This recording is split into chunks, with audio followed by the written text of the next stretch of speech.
Well, welcome back to another reading on October the 15th, 2025, which, if you're not aware of it, which you probably are, it's the last day to submit 2024 taxes without being late. This is the extension deadline. I used to use that a lot, but the last 2 years I've actually got my taxes in on time, which is really no thanks to me. It's thanks to my accountant pushing me to do it. So if you've not done it, you still got time to do something. Not quite sure what, but there you are then. You know, some people like to be chatty when they do these readings. Some people get straight to the point, and I've got to admit, most of the time, I get straight to the point and read them, and then make comments afterwards, but I'm usually not very chatty. This, by the way, is part of my workout gear. I try to get down to the gym about 5 days a week. You know, in addition, I'm trying to do things in a balanced manner.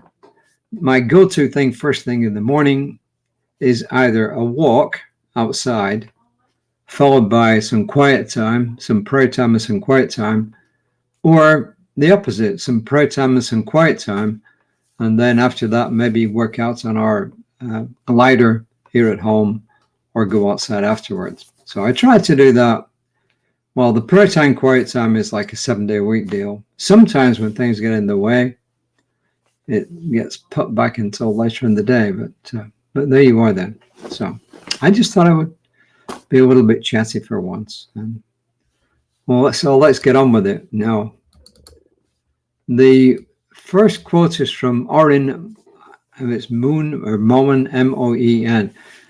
Orin was apparently a well-known figure in the Science of Mind movement in the 20th century, wrote several books. Probably as a friend of Ernest Holmes, Reverend Jesse, my colleague and senior minister would know that. Reverend Jesse is called "This good belongs to all."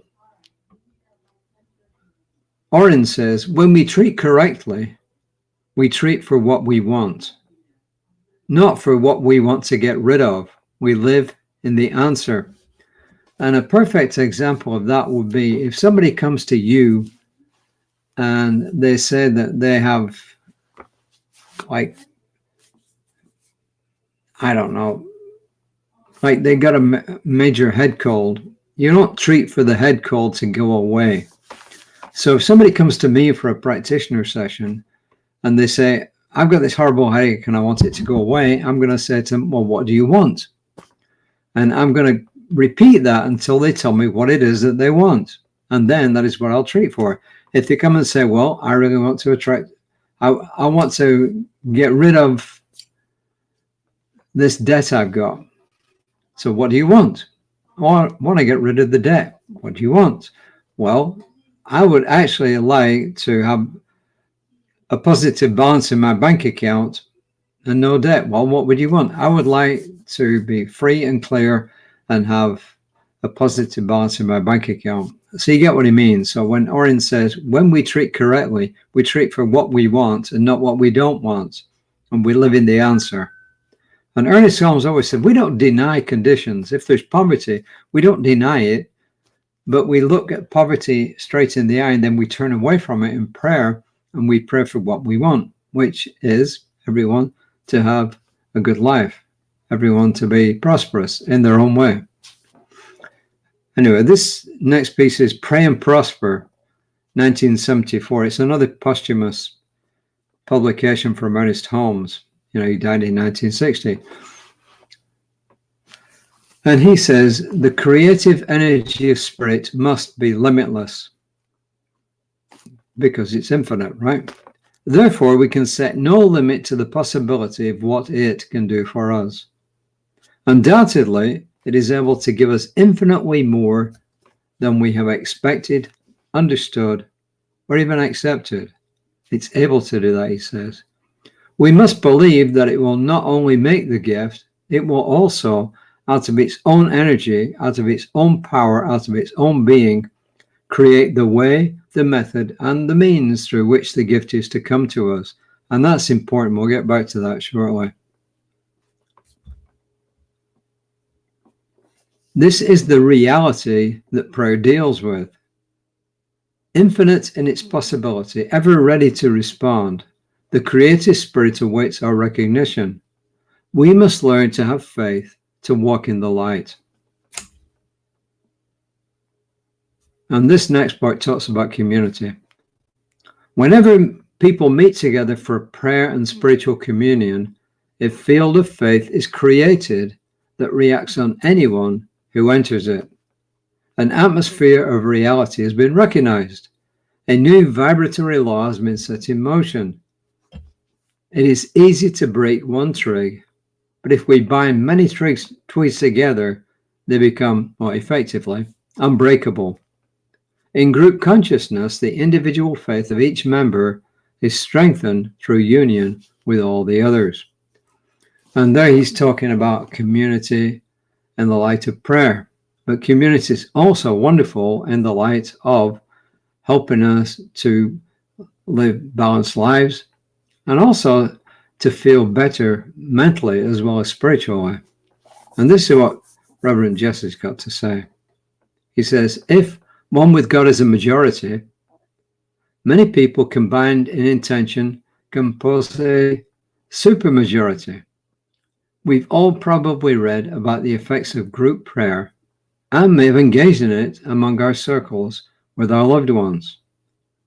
Now we realize that all good is collective, just as a rising tide lifts all boats.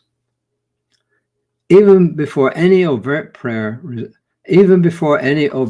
results begin to materialize, the group experience supports our sense of community, being welcomed and valued as indispensable to life. We are each a pillar in the temple, metaphorically speaking, of course. So there's a bunch of things here. The spirit, the all, whatever you want to call it, the grand of all being, answers prayer.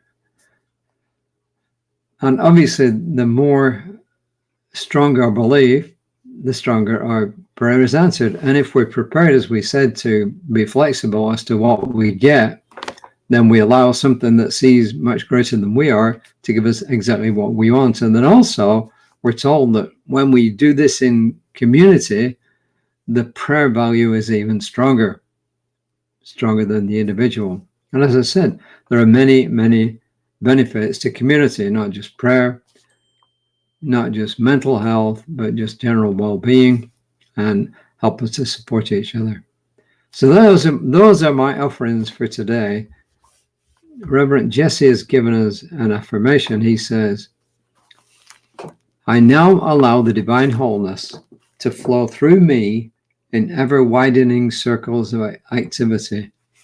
I now allow the divine wholeness to flow through me in ever-widening circles of activity. So,